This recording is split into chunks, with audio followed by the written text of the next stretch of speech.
supaya melukai diri sendiri oleh salah Mhm. satu kawan pelaku usaha pariwisata di Kota Bandung. Nggak ada Ya, jalan lain, Bro, kecuali melukai diri sendiri nih. ah, Nah, itu itu kenapa yang sampai menarik. begitu? Iya, Bro. Sebenarnya saya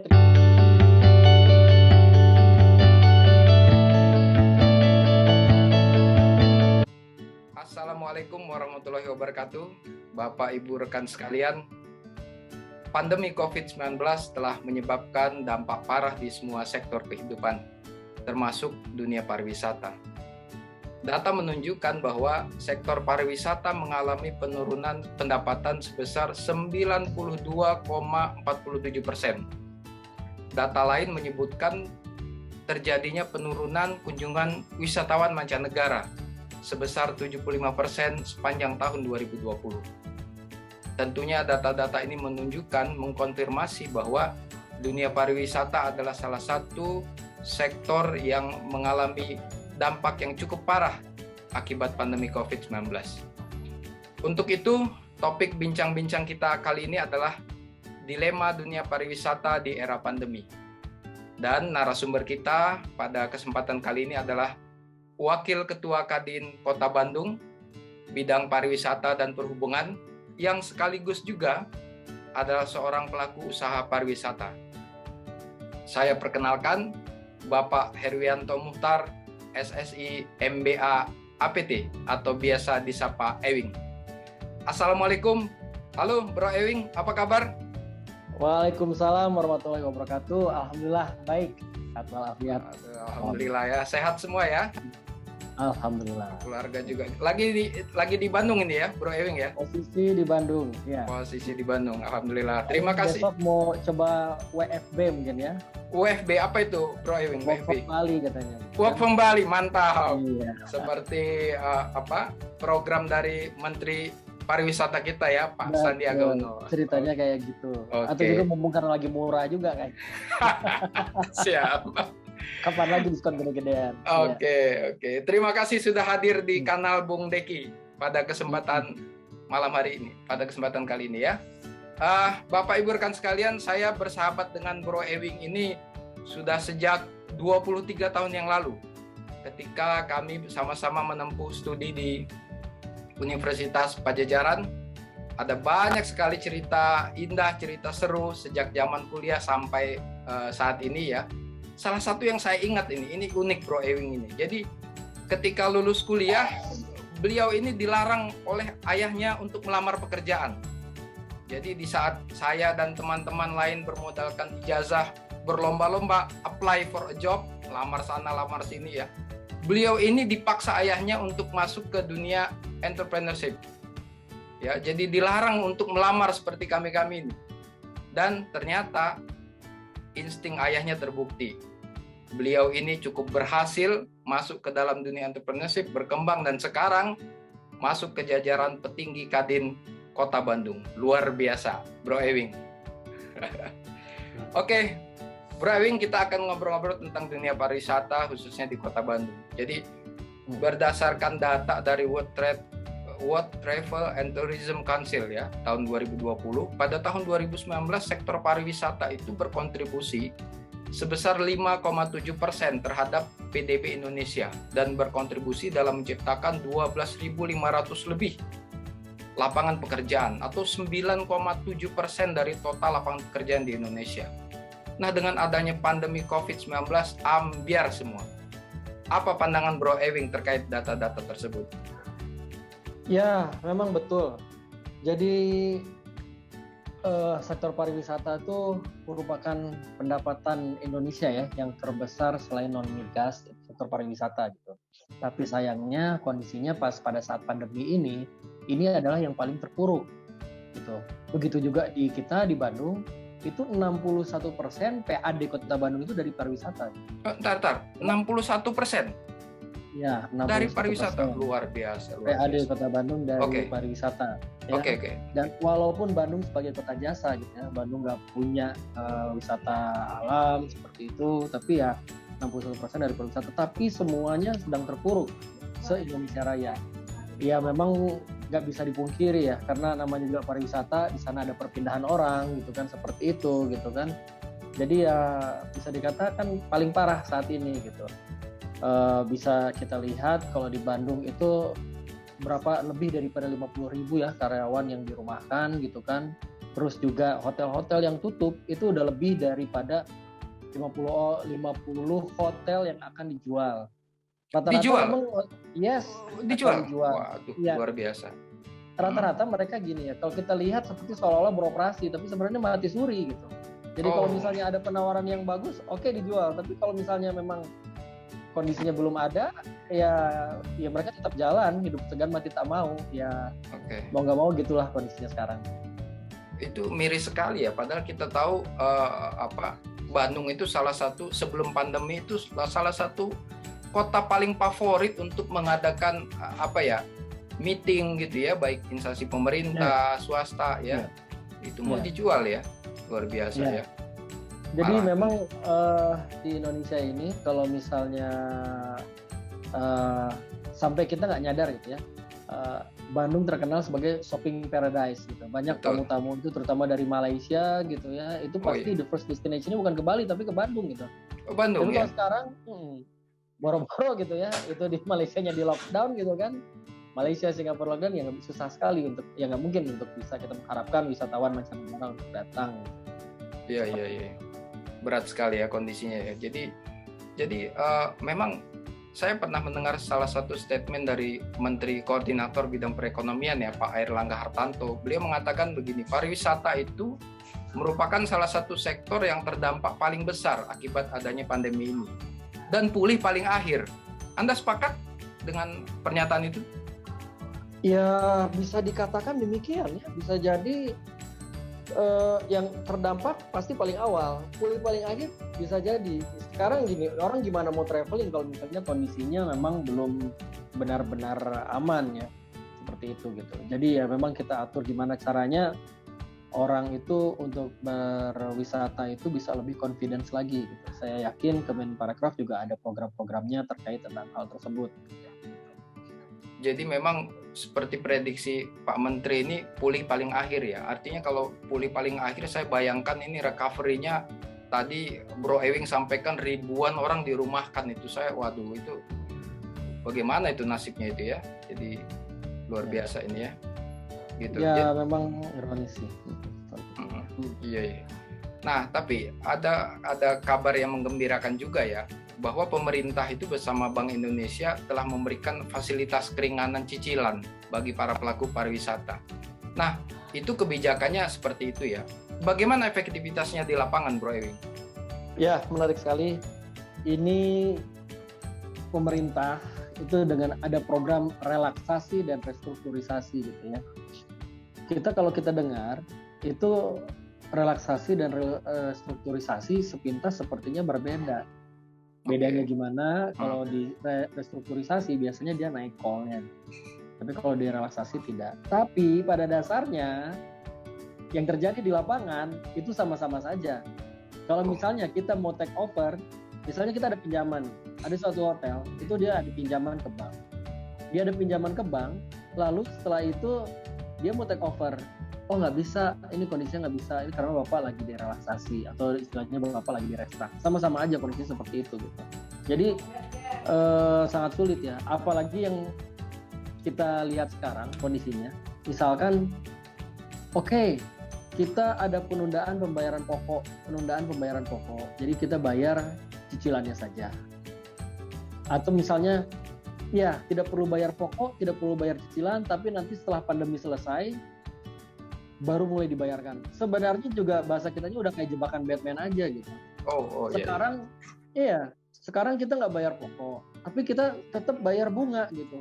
Nah, jangankan buat bayar pokok dan bunga gitu, untuk hidup aja kondisinya sudah susah gitu.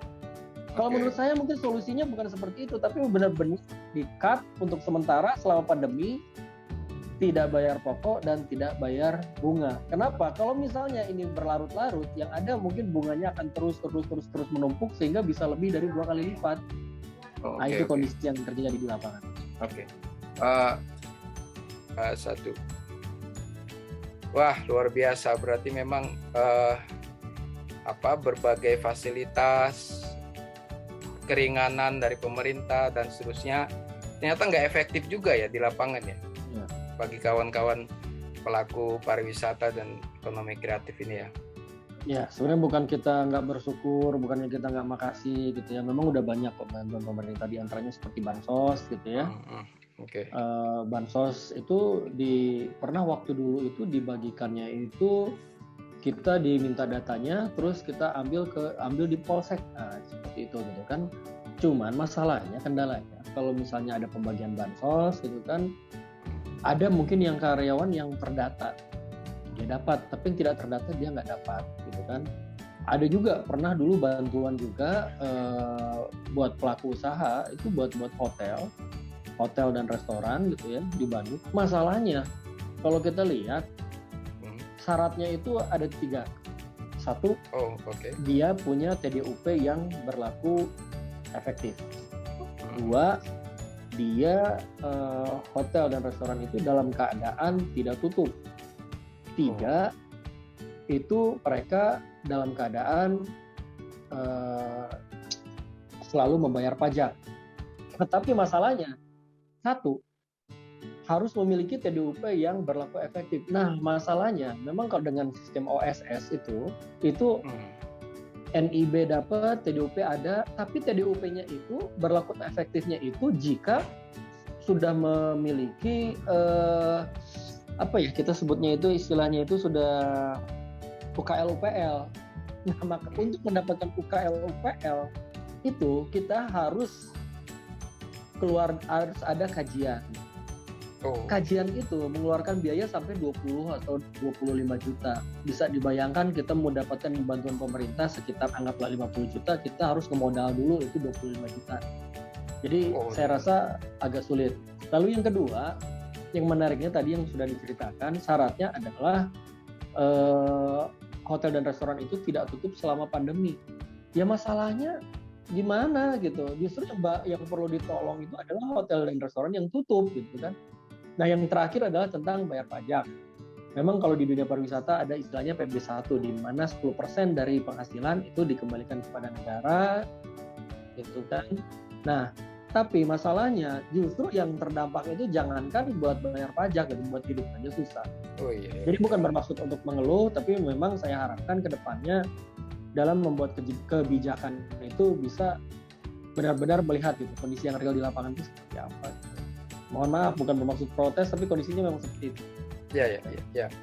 Jadi memang salah satu keinginan saya di kanal Bung Deki ini, Bro Ewing, adalah bagaimana nanti masukan-masukan para pelaku ini yang di lapangan ini itu kan melihat sejauh mana efektivitas dari kebijakan pemerintah. Barangkali di desain awal tidak ditemukan ya. Tetapi ketika dilaksanakan ada syarat tadi Bro Ewing sampaikan ini itu mau dapat 50 juta modal dulu 20 juta. Nah, itu kan sesuatu input yang berharga tentunya buat pemerintah. Termasuk ini Bro Ewing. Jadi saya pernah membaca bahwa Menteri Pariwisata Ekonomi Kreatif Pak Sandiaga Uno telah menyusun program CHS ya, Cleanliness, Cleanliness, Health and Safety ya, sebagai tatanan new normal. Dulu kita banyak sekali wacana-wacana adaptasi kebiasaan baru dan seterusnya ya, sebagai tatanan new normal di destinasi wisata dengan melibatkan para pelaku usaha pariwisata dan ekonomi kreatif agar pariwisata itu aman dari COVID. Ya. Bagaimana penerapannya oleh kawan-kawan pelaku usaha pariwisata ini? CHES ya.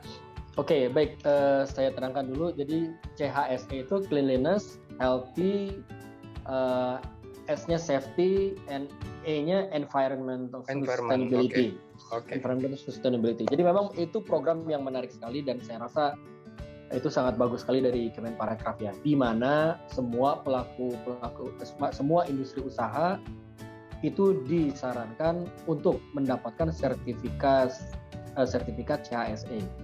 Jadi secara teknisnya gini deh, kalau misalnya kita masuk ke suatu hotel atau ke suatu restoran, kita akan masuk dan datang dengan tenang. Kenapa tenang? Karena hotel dan restoran yang kita tuju itu sudah tersertifikasi dari Cleanliness, Healthy, safety and environmental sustainability. Sorry. Kalau masuk ke sana, ya. Sorry, gue potong nih. Yang mengeluarkan sertifikat CHSE itu siapa itu? Yang mengeluarkan sertifikat CHSE itu ada lembaga-lembaga yang ditunjuk, seperti misalnya nggak apa-apa saya sebutkan ya, kayak Sukovindo seperti itu ya, kayak lembaga sertifikasi seperti itu gitu. Jadi diharapkan semua dunia usaha pariwisata itu mereka sudah tersertifikasi. Nah, itu suatu breakthrough gitu. Gimana kita mikirnya, kalau suatu saat pas lagi pandemi seharusnya kita bisa berwisata dengan aman gitu. Kita berwisata dengan tenang. Kenapa? Karena misalnya kita datang ke suatu hotel, itu sudah terstandarisasi, ada notifikasinya, harus cuci tangan, pakai masker, disediakan tempat untuk cuci tangannya, terus cek suhu, jaga jarak, terus suhunya batas maksimalnya berapa gitu kan. Jadi semuanya udah aman gitu, sudah tenang lah gitu. Begitu pula juga di hotel itu ada SOP-nya khusus terkait dengan CHSE tersebut. Nah itu saya harapkan juga semua pelaku usaha, semua dunia usaha itu untuk mendaftarkan sertifikasi CHSE itu gratis. Gratis. Biayanya ada linknya. Nanti mungkin bisa ditampilkan nih di kanal ini linknya untuk sertifikasi CHSE gitu ya. Siap. Gitu. Perlu saya tambahkan di sini nih, orang nggak ngerti makhluk apa itu CHSE. Jadi sebenarnya gini, caranya gini, kita daftar ada linknya CHSE itu. Nanti sudah daftar, nanti kita dikasih form isian 1-100. Misalnya, banyak banget tuh isiannya. Ya, tapi memang mau nggak mau seperti itu. Misalnya, apakah perusahaan Anda memiliki SOP tentang kebersihan gini. Apakah ada tentang ini? Ya sebenarnya jawabannya cuma ya tidak. Kalau misalnya ya gitu kan, ya nanti dihitung nih, yang iya-nya ada berapa? Ada misalnya dari 100 pertanyaan ada 96, itu berarti lulus. Tapi kalau misalnya yang iya-nya cuma ada 40 gitu, berarti nggak lulus. Nah itu kita dikasih form itu dan kita diminta untuk mempersiapkan. Nanti kita kan daftar. Nanti dia kirim balasan via email, tolong diisi. Nanti kita kirim lagi. Nanti setelah itu mereka akan telepon kita, Pak, tempat Bapak ini akan kita sertifikasi CHSE sekitar 1 minggu dari sekarang. Tolong dipersiapkan ya. Itu kita persiapkan. Memang jujur saja keluar biaya yang tidak kecil ya, memang kayak dari segi teknisnya ya, SOP-nya harus kita persiapkan, terus juga perangkat-perangkatnya juga harus persiapkan, kayak ada ya yang simple lah, kayak P3K-nya seperti itulah yang simple, terus udah tempat cuci tangan, tempat buatan semuanya, ya terus untuk juga jaga jarak seperti itu harus dipersiapkan. Ya itu. Nanti mereka datang, kita ditanya. Lumayan tuh, bisa jadi dari pagi sampai sore gitu kan. Dan itu sangat kooperatif sekali ya. Jadi maksudnya yang tim yang ini dari CHSE itu waktu itu kebetulan tempat kita dari Sukovindo gitu ya. Ini Bapak harus menyiapkan ini SOP tentang ini. Gimana? Bapak bisa disiapkan sekarang? Bisa, saya siapkan. Bagus. Tapi kalau Bapak nggak bisa siapkan, berarti Bapak ini poinnya minus nih. Jadi nanti mengurangi poin. Ya udah, bisa kita siapkan. Alhamdulillah di tempat usaha saya semuanya sudah tersertifikasi CHSE. Dan itu kalau misalnya itu diterapkan di semua industri pariwisata, itu sangat baik sekali sih. Benar-benar terstandarisasi. Artinya memang kawan-kawan pelaku usaha pariwisata itu menyambut baik itu ya program itu ya. Seharusnya. Dengan CHSE ini, kalau misalnya para pemangku jabatan gitu ya, mereka kompak dan mengetahui fungsi dari CHSE ini, jadi tidak ada lagi ibaratnya yang restoran harus ditutup, restoran harus 20 menit saja. Nah, gitu kan? itu. Gitu kan? Iya gitu. Jadi kalau dari sisi Kemenparekraf itu mereka sudah memprotek gimana caranya dunia usaha supaya tetap berjalan. Supaya dunia usaha tetap berjalan, ya semuanya harus tersertifikasi dengan CHSE. Jadi orang masuk ke restoran, orang masuk ke hotel itu sudah terjamin gitu. Nah, kalau seandainya sudah terjamin seperti itu, seharusnya pas pada saat PPKM, hotel tetap buka, restoran tetap buka, mall pun juga bisa tetap buka karena mereka menerapkan CHSE tersebut gitu. Nah, ini yang sangat saya sayangkan gitu kan. kita sudah Kemenparekraf itu sudah mengeluarkan dana yang besar untuk CHSE gitu ya. Oh, Tapi iya. ternyata sudah mengeluarkan dana yang besar untuk CHSE. Tapi begitu PPKM, jebret, restoran harus tutup atau buka jam sekian sampai jam sekian. Pas gitu ngapain gua di sertifikasi CHSE kalau misalnya harus tutup juga gitu kan? Gitu. Oke. Nah itulah oke. mungkin kondisinya. Hmm. Saya sekadar usul saja mungkin. Ya, mohon maaf para pemangku jabatan mungkin bisa lebih kompak lagi ya kondisinya ya. Ini sudah capek-capek nih CHSE pas gitu ditutup juga ya ngapain juga gitu kan. Seperti itu mungkin. Iya. Jadi memang serba dilematis ya Bro Ewing ya. Pak Kemenparekraf di sektor pariwisata sudah bikin seperti itu. Tapi seperti kita tahu bahwa ledakan COVID pasca Idul Fitri ya, yang merebaknya varian Delta itu kan luar biasa memang. Dan memang akhirnya pemerintah dengan berat hati terpaksa harus mengeluarkan yang namanya PPKM darurat, kemudian jadi level 1 sampai 4 dan seterusnya, yang intinya memang membatasi mobilitas ya, dan pasti akan sangat berpengaruh dengan kawan-kawan usaha pariwisata ini ya. Ini berat itu kondisi sequelnya, jadi sequelnya lebih banyak daripada Avenger gitu ya. Jadi ada PSBB, PPKM darurat, level 1, 2, 3, 4 kayak ayam geprek aja jadinya gitu kan. Iya kayak level pedas aja ya. Iya. Itu dia gitu kan. Oke. Bahkan ini Bro Ewing, saya kaget ini di awal Agustus ini saya dapat berita ini bahwa ada upaya melukai diri sendiri oleh salah satu kawan pelaku usaha pariwisata di Kota Bandung. Nggak ada jalan lain Bro kecuali melukai diri sendiri ini. Nah, itu kenapa itu sampai begitu? Ya Bro. Sebenarnya saya terima kasih dulu kalimatnya melukai diri sendiri, bukan percobaan bunuh diri, karena kalau percobaan bunuh diri terlalu sadis kalimatnya. Jadi itu sahabat saya, Ketua Harian Asosiasi Kafe dan Restoran se-Jawa Barat, gitu ya. Jadi nggak ada maksud untuk bunuh diri, itu nggak ada. Kita, alhamdulillah kita semua masih berakhlak gitu ya, seperti itu, masih beriman gitu. Cuman itu adalah, saya coba klarifikasi juga di sini kalau seandainya ada beredar berita yang lain. Itu adalah motif dari saking geramnya, saking kesalnya. Coba bisa dibayangkan gitu ya. Kita terutama teman-teman yang pemilik restoran gitu ya dan kafe itu sangat senang sekali dengan CHSE, dengan kata lain, udahlah pas pandemi kita bisa tetap buka kok, kita tetap aman kok sepanjang kita menerapkan prosedur CHSE itu. Tapi ternyata pas pada saat PPKM, waduh harus tutup. Dan kalau misalnya buka maksimal itu jam 8 kalau nggak salah waktu itu gitu kan. Ada yang lebih lucu lagi sih, kayak misalnya yang ngenes banget gitu ya. Kayak saya kalau jalan saya biasa makan sate Padang di Cikapundung gitu ya. Sate Padang itu kan biasa Cikapundung baru buka itu sore gitu kan. Sore itu bada asar. Bada asar buka, bada maghrib juga udah harus tutup lagi. Ya itu gimana mau dapat ininya pelanggan gitu kan. Nah gitu. Dan itu saya ingat juga ada teman saya, dia yang punya kafe di Jalan Riau gitu kan. Itu memang betul jam 8 harus tutup gitu. Nah, jam 8.15 langsung dirazia. 8.15 langsung dirazia. Terus udah gitu yang razianya juga sambil mohon maaf gitu ya, sambil cengengesan kayak gitu kan. Ya sekarang gini, restoran lagi rame, tutup jam 8. Ya nggak mungkin dong kita usir-usirin tamunya, keluar ini jam 8 ini. Kan nggak mungkin gitu, mungkin kan pelan-pelan gitu seperti itu gitu kan. Nah itu jadi tolonglah gitu, nggak bisa seperti itulah gitu. Jadi ibaratnya akhirnya restoran teman saya itu disegel gitu kan. Iya. Di razia hari Jumat disegel, baru bisa buka lagi hari Senin gitu. Tapi kena denda nggak itu Bro? Kena denda uang gitu sekian gitu nggak?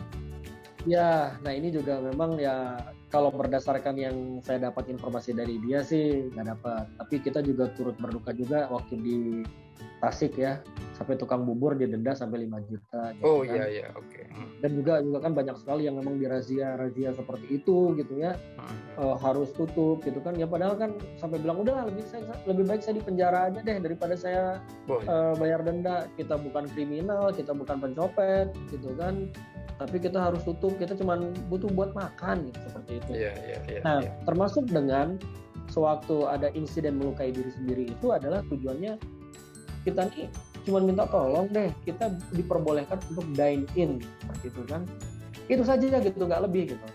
Nah, saya nggak bisa sebutkan di sini. Memang ada salah satu pejabat di daerah yang, oke, saya pertaruhkan deh, ini jabatan saya bisa dine-in, kita buat simulasinya, gitu kan. Apalagi besok PPKM, insya Allah tidak akan diperpanjang gitu kan. Nggak taunya PPKM-nya diperpanjang dan tetap tidak bisa dine-in, kan kesel gitu kan, saking geramnya gitu kan.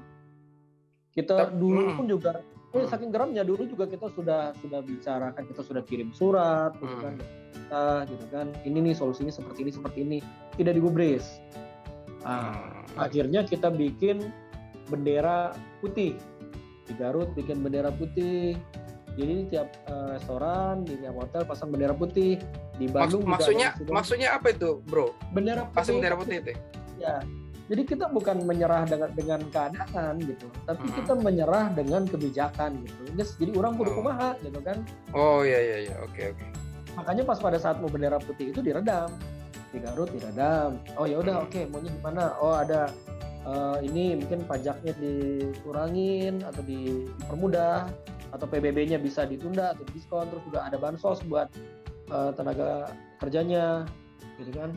Di Bandung bendera putih juga, tujuannya pengen supaya bisa dine-in yang utamanya gitu kan. Oh udah sempet, ya oke saya bisa ini tidak perlu, jadi setiap mau keluar bendera putih gitu kan pasti diredam, jangan sampai, entah mungkin itu udah protapnya dari pusat, itu bendera putih itu harus jangan sampai berkibar gitu, harus diredam kan. Tapi setelah bendera putih diredam gitu kan, diberikan janji-janji, oh ini akan gini, ternyata tidak dilaksanakan juga. Akhirnya ya udahlah, gue nggak didengerin nih, ya udah coba gue dalam tanda kutip melukai diri sendiri, apakah didengerin? Iya. Akhirnya ada sih videonya viral, tapi gimana caranya diredam supaya tidak viral juga gitu kan. Akhirnya dia didengarkan oleh Pemkot Bandung. Ya, akhirnya ya oke lah, sudah mulailah ada kelonggaran bagi kita gitu. Kadang pengusaha bilang nih, oke lah, gue boleh dicekek, tapi walaupun dicekek biarkan gue bernafas gitu, seperti itu. Nah ini menarik tentang bendera-bendera ini gitu ya. Di Garut bendera putih, di Bandung bendera putih, di Sumedang bendera kuning gitu kan. Bendera kuning udah kayak orang mati aja, tapi memang benar. Iya betul. Bisa udah mati gitu, seperti itu gitu kan. Akhirnya pemerintah pendas tempat, udah sok maunya apa yang bisa kita bantu. Jadi maksud kami di sini adalah kenapa ya harus selama ini tuh kita nih udah menderita, pemerintah juga tahu kita menderita, tapi kok ya solusinya kurang nancep gitu seperti itu. Akhirnya ya kita mencoba mencari perhatian gitu, jujur aja mencari perhatian. Oke. Dan alhamdulillah gitu kita mendapatkan perhatian setelah seperti itu gitu. Ya memang kondisi ini gregetan juga ya. Kayak contoh misalnya gini, setiap kebijakan gitu kan, sampai banyak meme-nya ya yang waktu itu makan 20 menit gitu kan. Makan 20 menit. Jadi kalau kita makan apakah harus pakai stopwatch gitu kan? Coba kebayang kalau misalnya kita makan yang di warteg yang tinggal touch screen gitu kan, tek gitu kan. Nah itu kan bisa cepat. Tapi coba kalau kita makan dine in kayak di restoran Korea gitu kan, yang apa misalnya yang ya makan yang sabu-sabu seperti itu ya, sabu kayak saya nggak sebut ininya lah gitu ya, itu kan lama sekali dine in-nya gitu kan, bisa lebih dari 20 menit itu jelas mungkin gitu. Nah, yang saya harapkan, tolong setiap ada kebijakan, pelaku usaha itu dilibatkan. Kita sudah terkumpul dalam asosiasinya ya. Dan misalnya kayak hotel dan restoran ada namanya PHRI, atau yang bergerak di bidang taman rekreasi ada asosiasinya namanya Putri gitu kan. Terus juga dan untuk tours and travel juga ada asosiasinya Asita, atau industri pariwisata sendiri itu tergabung dalam GIPI, Gabungan Industri Pariwisata Indonesia. Mohon pemerintah kalau misalnya ada kebijakan-kebijakan itu kita juga dilibatkan, karena memang kita di lapangan ini yang merasakan. Itulah kondisinya. Bahkan ada teman saya yang lebih ekstrim lagi. Dia punya restoran nih, yang kemarin digerebek nih. Dia digerebek jam 8.15. Memang aturannya harus sampai jam 8 gitu kan. Terus udah gitu dia mikir, aduh kenapa ini digerebek intinya harus ditutup seperti itu ya. tujuannya kenapa? Supaya PPKM kita ini turun level gitu. Karena PPKM level 4 itu kan udah benar-benar syaratnya seperti itu tuh. Iya. Nah, gitu kan. Nah, kok yang ngegerebeknya itu ngegerebek tapi sambil orang sudah bilang porenges gitu ya, sambil gitu kan, gila apa ini, nyawa gua, hidup gua gitu kan, terus dengan entengnya aja lu tutup kayak gitu. Ya kalau lu sih digaji, mohon maaf nih, yang ngegerebek berseragam digaji oleh pemerintah. Selama negara ini masih berdiri, ya aman lah gitu. Tapi banyak pemilik restoran, kafe gitu ya, hotel, atau bahkan sampai kayak warung-warung tenda pinggir jalan gitu kan, ya mungkin ya cuma buat makan aja gitu, kayak di warung tenda gitu kan, itu ibaratnya asalkan bisa buat makan hari ini dan besok kayak gitu, pikirannya udah kayak gitu kan. Sayang sekali. Kenapa nggak sekalian gini aja deh, kita sama-sama gitu, PPKM level 4, oke, pelaku usaha bisa dikatakan agak ditekan. Kenapa kalau misalnya nggak sekalian aja PPKM level 4? Mohon maaf nih, bapak-bapak, ibu-ibu yang terhormat, yang digaji oleh negara gitu ya, selama PPKM level 4, gajinya dipotong juga deh 40%. Udah gitu dipakai buat ngebantu orang-orang yang terdampak. Wah, berarti kan pasti kan gimana caranya nih supaya terbantu gitu kan? Gua langsung pikir jalan aja. Gua langsung inget, waduh cicilan gua ini. Itu juga. Terus udah gitu kalau misalnya PPKM-nya udah turun nih ke level 2. Ya udah deh kalau gitu dipotong 20% buat bantu teman-teman yang terdampak. PPKM level 1 dibantu deh 10% gitu loh buat teman-teman yang terdampak. Tapi itu mungkin ya susah juga ya, karena memang tiap orang kan pasti ada bidangnya, ada perannya masing-masing gitu, seperti itu gitu kan. Ya ada kalanya kita berada di kuadran ini, ya kondisi ini mungkin agak berat, tapi kondisi yang lain mungkin kita juga bisa lebih lapang gitu. Cuman intinya di sini ya itulah, kita seperti berada di badai yang sama, tapi kita tidak berada di perahu yang sama gitu. Dan ini butuh kepekaan dari tiap-tiap orang gitu. Contoh, sewaktu insiden melukai diri sendiri, ada tanggapan dari anggota DPR RI yang bilang, oh iya, kita memang harus banyak bersabar. Saya juga sama, toko saya juga tutup. Lah, gimana? Ya jelas, memang itu masalahnya badai sama, tapi perahunya beda. Yang anggota DPR itu memang tokonya tutup, tapi tetap digaji dari ini sebagai anggota DPR. Lah ini sementara ini kita nggak ada sumber pemasukan lain gitu kan. Itulah kondisinya gitu. Ya kita harapkan, jadi sudahlah, kita udah capek gitu diingatkan dengan bersabar. Kalau misalnya ada yang bisa membantu, lebih baik membantu. Ya saya sangat mengapresiasi gitu. Banyak juga teman-teman gitu ya yang menyisihkan gajinya gitu ya, menyisihkan pemasukannya dipakai buat untuk membantu teman-temannya yang memang sedang kurang beruntung dengan kondisi ini gitu. Ya itu alhamdulillah sekali sih kalau misalnya bisa seperti itu. Jadi kita nggak butuh ucapan sabar ya, enggak, tapi kita butuh konkret gitu. Syukur-syukur kayak saya ada teman saya juga gitu ya, dia konon, saya nggak tahu nih ya, dia konon mengusahakan gimana caranya vaksinasi itu bisa ini ya, bisa segera ya lebih cepat dan lebih banyak gitu. Nah ini saya sangat mengapresiasi kayak teman-teman di HIPMI, kebetulan saya juga pengurus di BPP HIPMI gitu kan ya. Pertama juga ya, saya sangat mengapresiasi ketua umum kita gitu ya. Beliau mengusahakan untuk mempercepat vaksinasi dan di daerah-daerah yang memang urgent. Terakhir kita di Muara Baru di Jakarta di permukiman nelayan. Lalu minggu lalu itu di Gresik. Dan saat ini juga sedang ada vaksinasi juga di Makassar.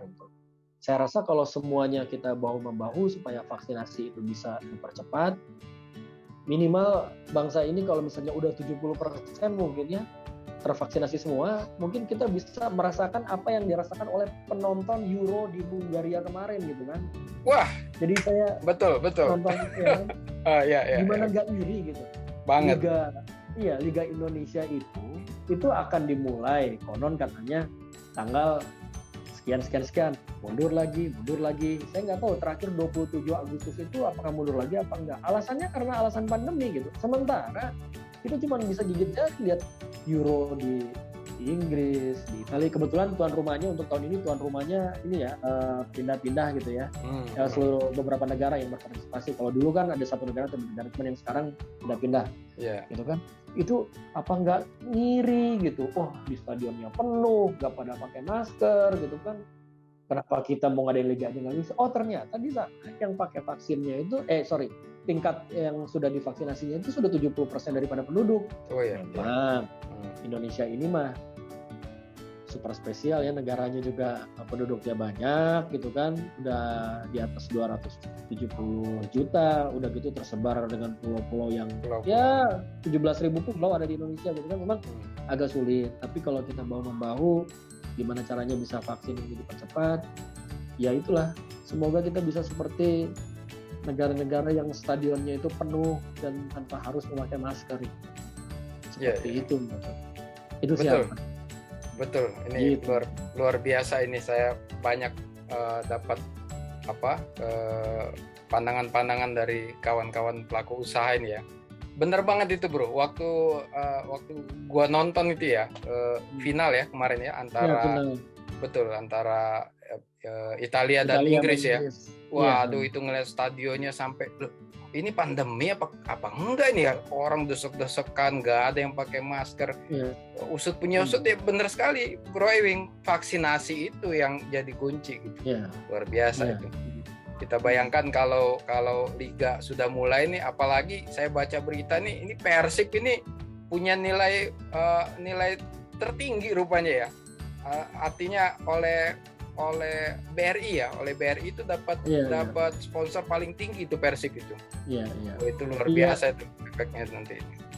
Iya, agak melenceng sedikit, memang jujur aja sampai ada risetnya bahwa pendukung Persib itu di sealam dunia ini gitu ya, itu lebih banyak daripada pendukung Ajax Amsterdam gitu. Jangan tanya kenapa bukan AC Milan, Real Madrid atau misalnya Barcelona, tapi memang ada yang risetnya seperti itu gitu. Kebetulan yang risetnya dari Belanda gitu kan. Jadi seperti itu gitu. Ya mau nggak mau kita, apalagi sih hiburan di saat lagi pandemi gini gitu. Ya nonton bola lah gitu. Kalau kita lihat ratingnya aja di TV gitu kan. Iya, Liga Indonesia tuh ratingnya paling ini loh, paling nomor 1 loh itu, paling banyak gitu ininya spektatornya gitu. Gua inget bro, sebelum pandemi nih ya, jadi ada salah satu batagor tuh langganan gua tuh di Lampung tuh. Jadi pernah sore-sore gua makan, rupanya karena dia nggak nonton TV, gua nggak tahu lah, pokoknya dia ngidupin radio atau apa live streaming ya. Nonton Persib. Gue tanya kan, dari mana ini Mas? Di Bandung Kang. Wah pantes saya bilang gitu. Jadi orang Sunda yang merantau ke Lampung pun begitu Persib main, udah wajib kayaknya hukumnya itu nonton Persib. Kalau biasa. Sekarang gini deh, kalau di Bandung kita pengen keluar rumah, cari kapan gitu ya yang nggak macet. Gampang, pas Persib lagi main aja udah. Banget. Nggak akan macet jalan. Oke. Bro, aduh ini kita nggak kerasa, ini udah seru banget nih, hampir sejam kita ngobrol. Gue ada short question nih terakhir nih. Oke. Menurut Bro Ewing nih, mana pilihan yang lebih oke sebagai seorang pelaku pariwisata ya? Wisatawan asing atau wisatawan domestik? Ya, baik. Sebenarnya pertanyaan yang mohon maaf sangat mudah gitu ya. Jadi gini, orang kadang mending wisatawan asing dong. Asing kalau datang banyak dong duitnya banyak dong. Nggak nawar gitu kan ya. Betul gitu kan. Duitnya nggak nawar gitu. Saya ada teman gitu kan, orang Amerika gitu kan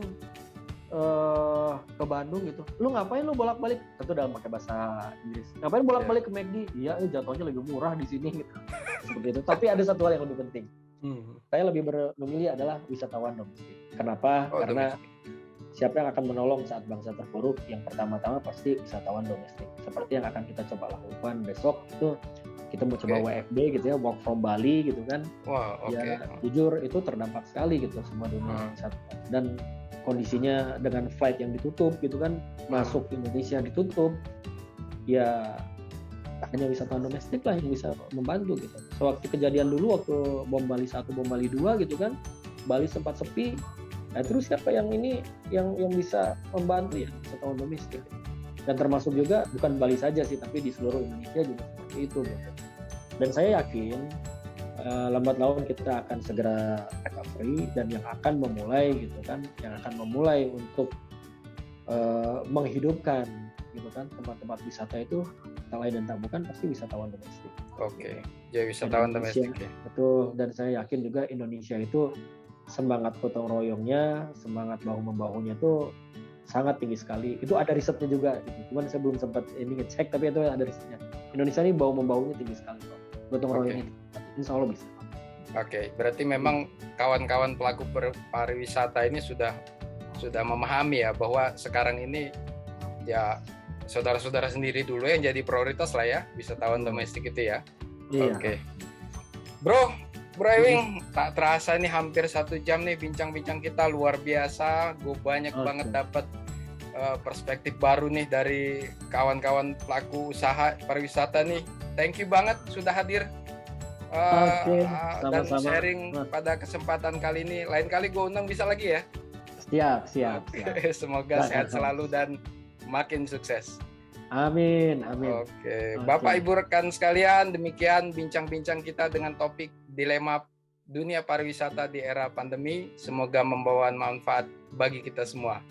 Terakhir, jangan lupa dukung kami di kanal Bung Deki ini dengan cara subscribe, like, komen, dan share sebanyak-banyaknya.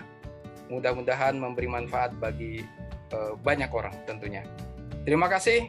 Sampai jumpa di lain waktu. Wassalamualaikum warahmatullahi wabarakatuh. Waalaikumsalam warahmatullahi wabarakatuh.